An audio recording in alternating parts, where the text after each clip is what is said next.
साथियों नमस्कार, स्वागत है आपका हमारे YouTube channel study circle with BP में। हम चर्चा कर रहे हैं मध्य प्रदेश शिक्षक भर्ती वर्ग 1 की चयन परीक्षा के बारे में। साथियों, मध्य प्रदेश शिक्षक भर्ती चयन परीक्षा में उसने कहा था कहानी जो है सिलेबस में है, जिसको चंद्र शर्मा गुलेरी ने लिखा है। आज हम इसके बारे में पढ़ेंगे, क्या इस कहानी का सार है, इसके मुख्य पात्र क्या हैं और इससे किस तरीके के क्वेश्चन बनते हैं। साथ ही छोटा सा वीडियो रहेगा, यदि आपको वीडियो पसंद आए तो उसको लाइक कर लें, साथ ही हमारे चैनल को सब्सक्राइब कर लें। कोशिश करूंगा मैं बहुत सारे टॉपिक्स जो आपके कवर हो सकते हैं मैं कवर करवाने के लिए, ताकि आपके बहुत से टॉपिक कवर हो सकें और आप चयन परीक्षा में जो आपके महत्वपूर्ण टॉपिक्स हैं वो कवर मैं करवा सकूं। आज से हम शुरू करते हैं। सबसे पहला वीडियो आज का है और इस कहानी से हम शुरू करने जा रहे हैं। कहानी का नाम है उसने कहा था, जिसको चंद्र शर्मा गुलेरी ने लिखा है। इसके बारे में सबसे महत्वपूर्ण फैक्ट ये है कि यह कहानी सर्वप्रथम 1915 में प्रकाशित हुई, जो कि सरस्वती पत्रिका में प्रकाशित हुई थी।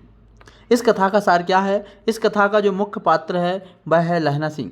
लहना सिंह इस कहानी के लेखक ने इसके केंद्रीय चरित्र में लहना सिंह के माध्यम से एक प्रेम, कर्तव्य और आत्म बलिदान के पारस्परिक संघर्ष का मर्मस्पर्शी चित्रण किया है।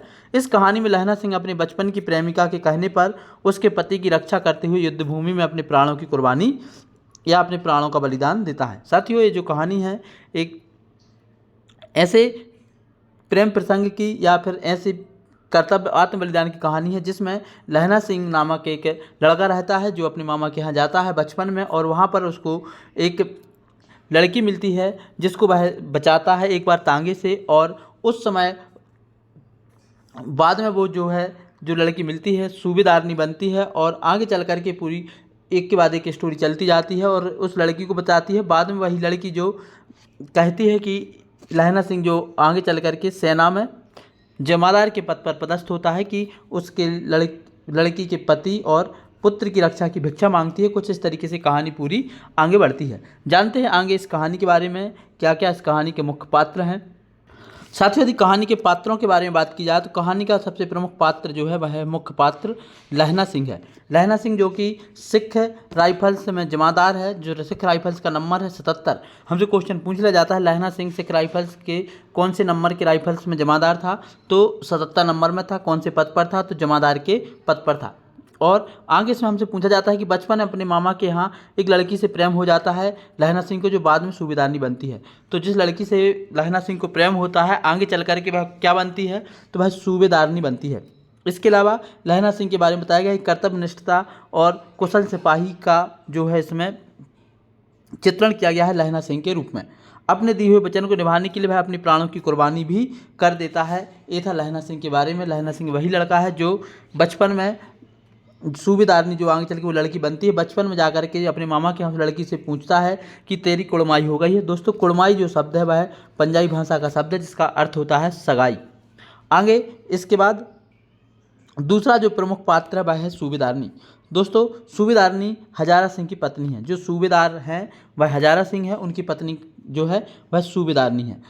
इसके अलावा सूबेदारनी जो है बोधा सिंह की माँ है, जो है बोधा सिंह भी आर्मी में ही अपने पिता के साथ पदस्थ है और जमादार के पद पर है। इसके अलावा बचपन में अपने मामा के यहाँ लहना सिंह से मिलती हैं और लहना सिंह उनकी जान बचाता है। तांगे से घोड़े के नीचे आते आते जो सूबेदारनी है बचती हैं बचपन में, जिसके लिए लहना सिंह बचाता है। और आगे चल के यही सूबेदारनी लहना सिंह से अपने पति और पुत्र की रक्षा के लिए भिक्षा मांगती हैं कि जिस तरीके से तुमने बचपन में मेरी तांगे से रक्षा की थी, वैसे ही आगे चल कर के मेरे पति और पुत्र की रक्षा तुम युद्ध क्षेत्र में करना।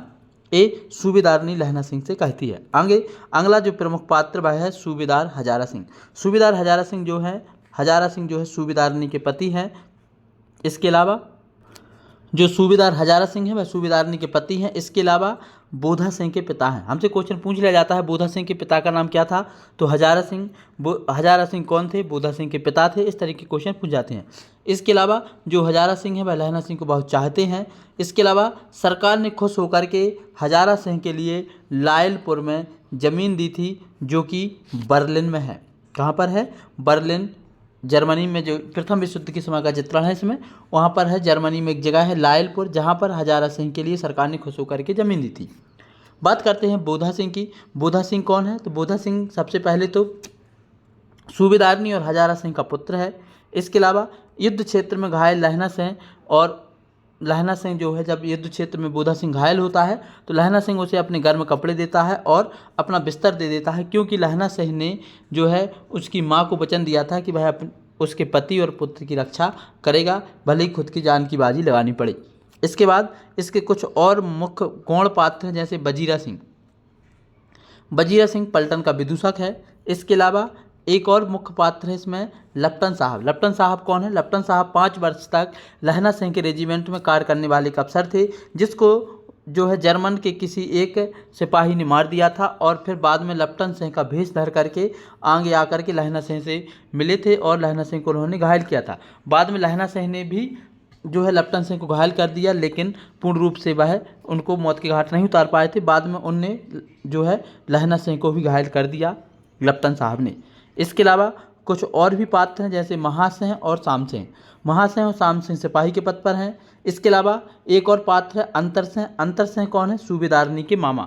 जहाँ पर बचपन में सूबेदारनी जाती है, जहाँ पर लहना सिंह सूबेदारनी से पूछता है तेरी कुड़माई हो गई है, ये वही है जो सूबेदारनी के मामा हैं। इसके अलावा एक और पात्र है कीरत सिंह। कीरत सिंह कौन है? कीरत सिंह लहना सिंह का भाई है। तो हमसे क्वेश्चन पूछ लिया जाता है लहना सिंह के भाई का नाम क्या था? कीरत सिंह। इसके अलावा एक और पात्र है अब्दुल्ला इस कहानी का, जिसका जो रोल है लप्टन साहब का खान सामा। जो लप्टन साहब थे जो 5 वर्ष तक रेजिमेंट में रहे थे, बाद में उनको मार करके किसी जर्मन सैनिक उनका भेष धारण करके बाद में आया था, तो ये वही है लप्टन साहब के खान सामा है अब्दुल्ला। इसके अलावा एक और पात्र है पोलूराम। पोलूराम कौन है? ये डाक के बाबू हैं जो चिट्ठियाँ इधर से उधर देते हैं। इसके अलावा एक और है तुर्की। तुर्की जो है एक मौलवी हैं। तो इस तरीके से हमने पात्रों के बारे में जाना। मुख्य तौर पर हमें याद रखना है लहना सिंह, हजारा सिंह, बोधा सिंह, सूबेदारनी, और आप एक और पात्र याद रख सकते हैं वजीरा सिंह जो पलटन का विदूषक था। बाकी ये सारी चीज़ें आप नहीं भी याद रख पाते तो काम चल जाएगा। इसके अलावा कुछ महत्वपूर्ण पॉइंट है जो हमें इसके बारे में जानने चाहिए। ये जो कहानी है पूर्व दीप्ति शैली, यदि आपको इंग्लिश में लिखा शब्द नहीं आए फ्लैशबैक, तो हमें याद रखना है एक फ्लैशबैक की कहानी है, क्योंकि एक बार जैसे ही जब आर्मी में लहना सिंह आ जाता है, उसके बाद जब सूबेदारनी से मिलता है तो सूबेदारनी उनको याद दिलाती है कि आप याद कीजिए उस समय जब आपने मेरी जान बचाई थी तांगे वाले से, और उस समय की पूरी स्टोरी एक के बाद एक उसकी आंखों के सामने से गुजरती है। इसको कहते हैं फ्लैशबैक, मतलब अपनी पिछली कहानियों को याद करना। इसके अलावा जो ये कहानी है यह प्रेम के आदर्श रूप को प्रस्तुत करती है। त्याग और वीरता की आदर्श कहानी है। प्रथम विश्व युद्ध की पृष्ठभूमि पर लिखी गई है। जो प्रथम विश्व युद्ध में भारत जो है ब्रिटेन की तरफ से जो लड़ा था फ्रांस की सहायता करते हुए जर्मनी से, तो वहाँ की कहानी है। इसके अलावा इस कहानी में देश प्रेम की कहानी के बारे में बताया गया है। इसके अलावा वचनबद्धता और प्राणों के समर्पण की कहानी है। सैन्य जीवन और युद्ध की विभीषिका का भी इसमें चित्रण किया गया है। तो ये महत्वपूर्ण पॉइंट थे इस कहानी के बारे में। साथियों कुछ महत्वपूर्ण स्थानों का भी जिक्र इस कहानी में आता है, उसके बारे में भी हम देख लेते हैं। साथियों कुछ महत्वपूर्ण स्थान है जिसको हमें याद रखना बहुत ज़रूरी है। 1 नंबर हमसे पूछा जाता है सूबेदारनी का घर कहाँ था, तो मगरे में था। मगरे एक पंजाब की जगह है। लहना सिंह का घर कहाँ था, तो मांझी में था। मांझी भी एक जगह का नाम है। इसके अलावा एक और जगह है गुरु बाजार। गुरु बाजार क्या था? लहना सिंह के मामा का घर था। और जगाधरी क्या था? जहाँ पर लप्टन साहब शिकार खेलने गए थे, वो जगाधरी जगह थी। इसके अलावा लायलपुर, ये वही लायलपुर है जहाँ पर हजारा सिंह के लिए सरकार ने जो है एक खेत दिया था। तो ये सारी चीज़ हमें याद रखनी है। इसी के साथ इस कहानी का ये वीडियो समाप्त होता है। यदि आप इन सारी चीज़ों को बड़ी आसानी से देख लेते हैं, याद कर लेते हैं, तो निश्चित ही आपको ये वीडियो मदद करेगा। बाकी आपको याद रखना है इस कहानी को चंदा शर्मा गुलेरी ने लिखा है। इसके अलावा चंदा शर्मा गुलेरी की 2 कहानियाँ और हैं, सुखमय जीवन और बुद्धू का कांटा, जिनको भी आप याद रख सकते हैं। इसके अलावा चंदा शर्मा गुलेरी के 2 निबंध हैं, महर्षि मोह कुठार और कछुआ धर्म, इनको भी आप याद रख सकते हैं। इसके अलावा चंदा शर्मा गुलेरी का एक आलोचनात्मक ग्रंथ है पुरानी हिंदी। तो इसके साथ आज का वीडियो समाप्त हुआ। यदि आपको वीडियो पसंद आया तो इसको जरूर याद लाइक कर लें, साथ ही हमारे चैनल को सब्सक्राइब कर लें। निश्चित ही आपको रोज़ एक वीडियो मिलेगा, कभी ऑब्जेक्टिव कभी थ्योरिकल, तो आप वर्ग की तैयारी में आपको हेल्प होगी। आज की इस वीडियो में इतना ही। अंत तक वीडियो देखने के लिए सभी का बहुत बहुत धन्यवाद। जय हिंद।